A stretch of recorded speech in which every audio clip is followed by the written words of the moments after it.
Olá, amadinhos! Hoje nós estamos começando mais uma aula de artes.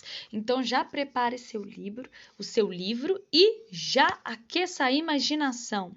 Na nossa última aula nós falamos sobre as formas nas artes visuais. Isso mesmo. Na última atividade vocês fizeram uma linda composição usando as tintas e um pouco de água. Ficou lindo demais. A página 9 do livro nós vamos deixar como um trabalhinho que já está disponível lá no cronograma.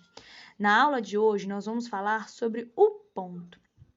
Na arte, eles usam muito as formas e o ponto ela é muito usada pelos artistas para compor seus quadros e imagens.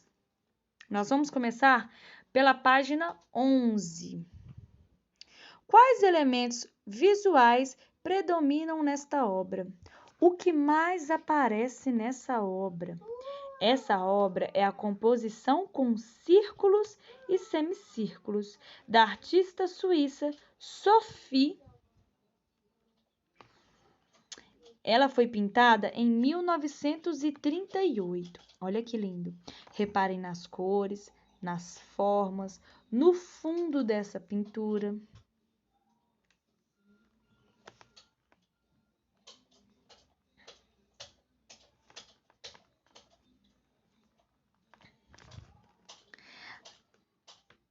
No início do século XX, alguns elementos das artes visuais, como o ponto e a linha, passaram a ser debatidos por diversos artistas, como os suíços Paul Klee e Sofia Tauber, e o russo Vassily Kandinsky. Em suas obras, os pontos, além de criar formas, tinham a função de indicar movimento e profundidade. Então, gente, eles começaram a usar as linhas e as formas não só porque eles achavam que era bonito e interessante, não. Eles usavam porque eles achavam que dava profundidade. Isso mesmo, parecia que aquelas formas estavam se movimentando no quadro. Observe esses dois quadros abaixo, olha só. O primeiro quadro se chama Vários Círculos e o segundo quadro, Círculos Dinâmicos. A partir do momento que a gente olha para esses quadros como um ponto fixo, parece que ele está em movimento. Então, cria movimento no quadro, mesmo ele estando paradinho. Em qual das imagens os pontos sugerem profundidade? O que é profundidade? Parece que está lá no fundo, que os pontinhos estão lá no fundo. E como podemos perceber a ilusão de deslocamentos dos pontos na composição de Tauber-Arp?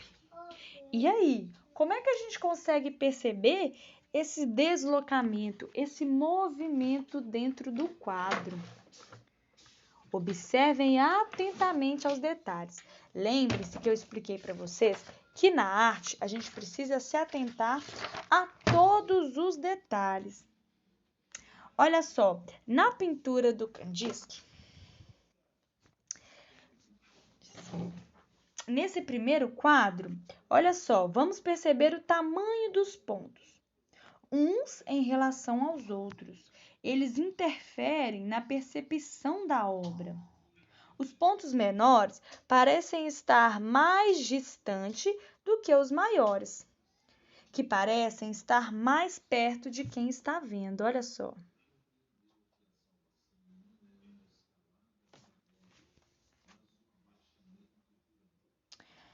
Neste outro quadro, observem que no alto da tela existe um conjunto de pontos, os círculos, agrupados, e que em seu contorno, alguns pontos parecem se dispersar, como se estivessem se deslocando da margem.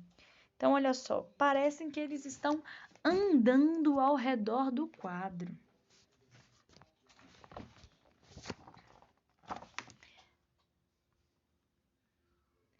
Nas artes visuais, página 13. Nas artes visuais, existem dois tipos de ponto: o ponto gráfico e o ponto físico.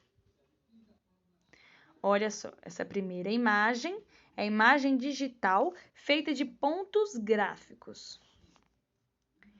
E esse aqui é a instalação artística composta por pontos físicos. Então, vamos ver a diferença?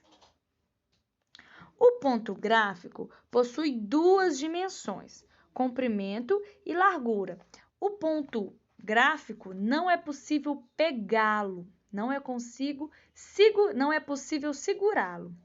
É utilizado com frequência? Passei demais. É utilizado com frequência em desenho e pintura. Já o ponto físico existe tridimensionalmente. A gente consegue pegar o ponto físico, formando esferas, e apresenta comprimento, largura e profundidade. Observe as imagens desta página. Observem que os pontos que nós vimos nesses dois quadros são pontos gráficos, porque eles não são tridimensionais. Eles não podem ser pegados. Apenas esse desta imagem.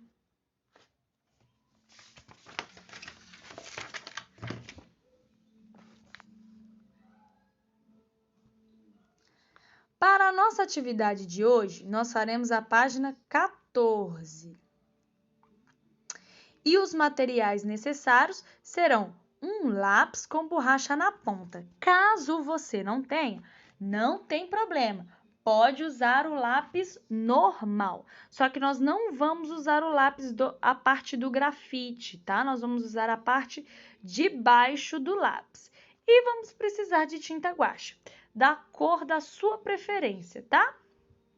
E, claro, uma folha em branco. Vamos explorar os pontos gráficos. Faça uma pintura com pontos usando um lápis com borracha. Caso não tenha um lápis com borracha, use o lápis comum. Destaque a página 3 do material complementar que está lá no final do livro e siga as instruções. Depois de pronto, mostre aos colegas como ficou o seu desenho. Depois que você terminar, você vai enviar a foto. Então, você vai usar a página complementar que está lá no final do livro, a página 3, e aí você vai criar a sua pintura. Use e abuse da criatividade, tá?